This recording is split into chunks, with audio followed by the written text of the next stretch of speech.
Profile has some issue হাজার হাজার বার report করেছেন কিন্তু তারপরও এই প্রোফাইল হ্যাজ সাম ইস্যুটা সরাইতে পারেন নাই। এই যে প্রবলেমটা যে রয়েছে প্রোফাইল হ্যাজ সাম ইস্যু, তো এই প্রবলেমটা আপনি কিভাবে সরাবেন বা এটা কতদিনে সরে যাবে নাকি এটা জীবনেও সরবে না, আজকে আমি এই বিষয়ে 7 বছর ফেসবুক ব্যবহার করার অভিজ্ঞতা থেকে নিয়ে আমি আপনাদের সঙ্গে আলোচনা করব।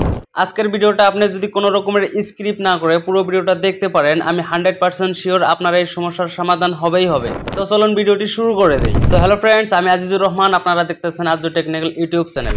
আপনি যদি এখন পর্যন্ত আমার আজ্জু টেকনিক্যাল ইউটিউব চ্যানেলটি সাবস্ক্রাইব করেন নাই তাহলে এখনই ইউটিউব চ্যানেলটি সাবস্ক্রাইব করে নেবেন, সাথে একটা লাইক করে দিবেন এবং সুন্দর করে একটা কমেন্ট করে আমাকে উৎসাহিত করবেন। তো এই যে প্রবলেমটা যে রয়েছে প্রোফাইল হ্যাজ সাম ইস্যু, তো এই প্রবলেমটার জন্য যদি আপনি হাজার হাজার বার কেন যদি লাখ লাখ বারও যদি আপনি ফিডব্যাক দেন তাহলেও কিন্তু আপনার এই প্রবলেমটা সরবে না, যদি আপনি সঠিক পদ্ধতি বা সঠিক নিয়মে কাজ করতে না পারেন। আপনি সুন্দর করে একটা মেসেজ লিখলেন, লিখে কন্টিনিউ রিপোর্ট ও প্রবলেমে ক্লিক করে আপনি আপনার ফিডব্যাকটা দিয়ে দিলেন, হয়ে গেল। এভাবে জীবনেও হবে না। আপনার ফিডব্যাকটা দিতে হলে সঠিক পদ্ধতি সঠিক নিয়মে সঠিকভাবে আপনাকে ফিডব্যাকটা দিতে হবে, তারপরে সে আপনার যে কোনো প্রবলেমের সমস্যার সমাধান হবে। তো এই যে profile has a some issue প্রবলেমটা যে রয়েছে এই প্রবলেমটা নিয়ে ফিডব্যাক দেওয়ার আগে আপনাকে বুঝতে হবে যে profile has a some issue আসে কেন। দেখুন, profile has a some issue এই প্রবলেমটা কিন্তু আপনার অনেক কারণে আসতে পারে। সেটা হতে পারে আপনার ভিডিওতে ইউজ করা টাইটেল, সেটা হতে পারে আপনার ভিডিওতে ইউজ করা হ্যাশট্যাগ, সেটা হতে পারে আপনার রিলস ভিডিওতে কোনো ভায়োলেশন গ্রাফি নাইবা সেটা হতে পারে আপনার লং ভিডিও অথবা আপনার টেক্সট পোস্ট, নাইবা আপনি কারো ভিডিও অথবা কারো পোস্টে যদি খারাপ ধরনের কোনো কমেন্ট করে থাকেন সেই কারণে কিন্তু আপনার profile has a some issue এই প্রবলেমটা আসতে পারে। এছাড়াও এই প্রবলেমটা আপনার আরও অন্য কারণে আসতে পারে, যেমন ধরুন আপনার কোনো ভিডিওতে কোনো কপিরাইট মিউজিক এসেছিল, ধরে নেন আপনি সেই ভিডিওটা ডিলিট করে দিয়েছেন, নাইবা আপনি ভায়োলেশন যুক্ত কোনো ফটো ভিডিও অথবা পোস্ট আপলোড করেছিলেন এবং সেটাকে আপনি ডিলিট করে দিয়েছেন। এছাড়া আপনি অন্যের ভিডিওটি শেয়ার করে রেখেছেন যেটা হতে পারে ভায়োলেশন যুক্ত, সেটা হতে পারে ফেসবুক গাইডলাইন্সের বাইরে। তো এই ধরনের কোনো ধরনের পোস্ট যদি আপনি শেয়ার করেন তাহলে কিন্তু আপনার profile has a some issue এই প্রবলেমটা আসতে পারে। তো এই যে আপনি আপনার বিভিন্ন ধরনের ভায়োলেশন যুক্ত অথবা কপিরাইট মিউজিক অথবা অন্যের ভিডিও শেয়ার করে তারপরে যে আপনি ভিডিও পোস্টগুলো যে ডিলিট করে দিয়েছেন, ডিলিট করে দেওয়ার পর আপনি ভাবতেছেন যে আমার আইডি থেকে এগুলো ডিলিট হয়ে গেছে। হ্যাঁ, আপনার প্রোফাইল থেকে তো এটা ডিলিট হয়ে গেছে, কিন্তু আপনার আইডির ভিতরে কোনো না কোনো জায়গায় কিন্তু এটা রয়ে গেছে।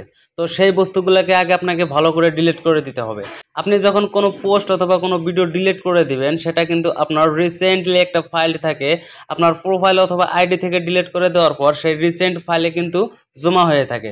তো সেখান থেকেও আপনাকে এগুলোকে আগে ডিলিট করতে হবে। তারপর আপনার সমস্ত পোস্টগুলির টাইটেল, হ্যাশট্যাগ অথবা ভায়োলেশন যুক্ত কোনো পোস্ট যদি থেকে থাকে সেগুলোকে আগে ভালো করে চেক করতে হবে। আপনার টাইটেলগুলোতেও যদি সমস্যা থেকে থাকে সেই টাইটেলগুলোকে আপনাকে চেক করে সন্দেহমূলক টাইটেলগুলো আপনাকে আবারও চেঞ্জ করতে হবে এবং সন্দেহমূলক হ্যাশট্যাগুলোকে আপনি যদি আপনার পোস্ট অথবা ভিডিওর টপিকের বাইরে যদি কোনো হ্যাশট্যাগ ইউজ করে থাকেন সেগুলো থেকেও এই প্রবলেমগুলো আসতে পারে।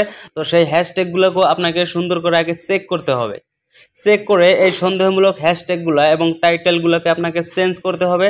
চেঞ্জ করে দেওয়ার পর আপনার এই যে profile has a some issue প্রবলেমটা যে রয়েছে এই প্রবলেমটাকে নিয়ে সুন্দর করে আপনাকে সঠিক নিয়মে সঠিক পদ্ধতিতে আপনাকে ফিডব্যাক দিতে হবে।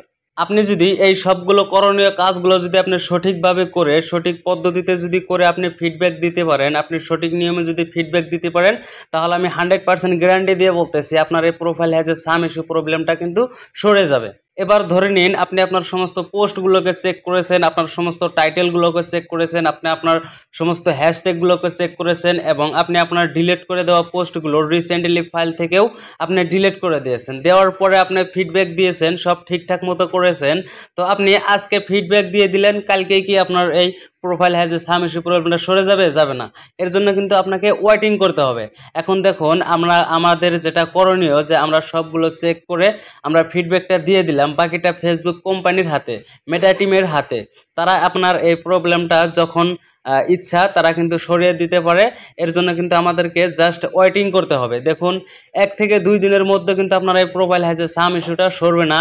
কমসে কম 2 থেকে 3 মাস আপনাকে ওয়েটিং করতে হবে। সঠিক নিয়মে আপনাকে আপলোড করতে হবে, সঠিক নিয়মে আপনাকে হ্যাশট্যাগ টাইটেল এগুলোকে ইউজ করতে হবে এবং আপনাকে বেশি বেশি করে লাইভ করতে হবে এবং মাঝে মাঝে আপনাকে ফিডব্যাক দিয়েই থাকতে হবে। সপ্তাহ পর পর আপনি 1-2 করে ফিডব্যাক দিতে থাকুন, লাইভ করতে থাকুন, ভালোভাবে নিয়মিত আপনি পোস্ট করতে থাকুন।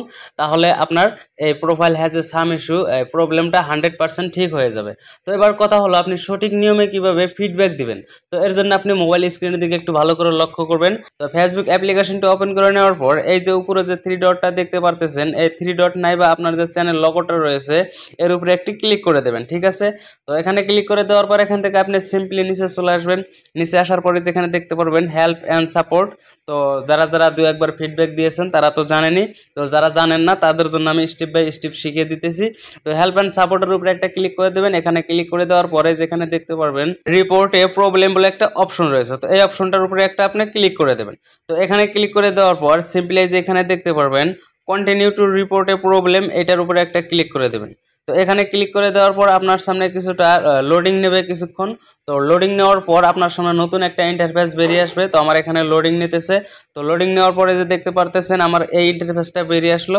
তো এখান থেকে আপনি সিম্পলি ইনক্লুডের উপরে একটা ক্লিক করে দেবেন। ইনক্লুডে ক্লিক করে দেওয়ার পর আপনার সামনে এই ধরনের অনেকগুলো অপশন বেরিয়ে আসবে।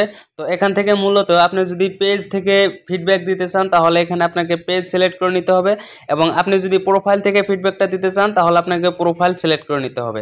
এই যে এখানে দেখতে পারতেছেন পেজ এবং এখানে দেখতে পারতেছেন প্রোফাইল। আপনি যদি প্রোফাইল থেকে ফিডব্যাকটা দেন তাহলে প্রোফাইল সিলেক্ট করে নেবেন, আর যদি পেজ থেকে দেন তাহলে পেজ সিলেক্ট করে নেবেন। তো আমি এখন প্রোফাইল থেকে ফিডব্যাকটা দিতেছি, তো তার জন্য আমি প্রোফাইলটাকে সিলেক্ট করে নিলাম, ঠিক আছে। তো প্রোফাইলটাকে সিলেক্ট করে নেওয়ার পর এই যে এখানে যে আমার একটা মেসেজ বক্স রয়েছে, এখানে আপনাকে সুন্দর করে একটা মেসেজ লিখতে হবে। তো এখানে আপনাকে মেসেজটা লেখার আগে আপনাকে আরও একটা কাজ করতে হবে। আপনার যে profile has a some issue প্রবলেমটা রয়েছে সেখান থেকে একটা স্ক্রিনশট নিতে হবে। প্রফেশনাল ড্যাশবোর্ডের উপরে একটা ক্লিক করে দেবেন। তো প্রফেশনাল ড্যাশবোর্ডের উপরে ক্লিক করে দেওয়ার পর এখান থেকে আপনি নিচে চলে আসবেন। নিচে চলে আসার পর এই যে এখানে দেখতে পারতেছেন প্রোফাইল রিকমেন্ডেশন, ঠিক আছে। তো এই প্রোফাইল রিকমেন্ডেশনের উপরে একটা ক্লিক করে দেবেন। তো এখানে ক্লিক করে দেওয়ার পরে যেখানে দেখতে পারবেন profile has a some issue, এই ইন্টারফেসটাকে একটা স্ক্রিনশট নিয়ে নেবেন, ঠিক আছে। তো এই ইন্টারফেসটাকে স্ক্রিনশট নিয়ে নেওয়ার পর এখান থেকে ব্যাকে চলে আসবেন। ব্যাকে চলে আসার পর এই যে আপনার যে প্রোফাইলটা রয়েছে প্রোফাইলটার উপরে একটা ক্লিক করে দেবেন, এবং এখান থেকে এই যে এই ইন্টারফেসটাকে একটা স্ক্রিনশট নিয়ে নেবেন। তো এই ইন্টারফেসটাকে একটা স্ক্রিনশট নিয়ে নেওয়ার পর আপনি চলে আসবেন আবারও কন্টিনিউ রিপোর্টের প্রবলেমের উপরে। কন্টিনিউ রিপোর্টে প্রবলেমের উপরে আসার পর এই যে ডেসক্রিপশন বক্সটা যে রয়েছে এখানে একটা মেসেজ আপনি পেস্ট করে দেবেন, ঠিক আছে। তো এই মেসেজটা আমি প্রথম থেকে কপি করে রেখেছি, তো আমি সিম্পলি পেস্ট করে দিলাম। তো আপনি এই মেসেজটি আমার ভিডিওর ডেসক্রিপশন বক্সে পেয়ে যাবেন। তো সেখান থেকে আপনি কপি করে নিয়ে এখানে পেস্ট করে দেবেন। দেওয়ার পরে যে দুটো স্ক্রিনশট নেওয়া হলো, profile has a some issue আইকনের যে একটা স্ক্রিনশট আর প্রোফাইলের যে স্ক্রিনশটটা নেওয়া হলো, সেই স্ক্রিনশট দুটোকে আপনি এখান থেকে আপলোড করে দেবেন। এই যে প্রথমটা হয়ে গেল এবং আমি এবার দ্বিতীয়টা দিয়ে নিচ্ছি। তো এই যে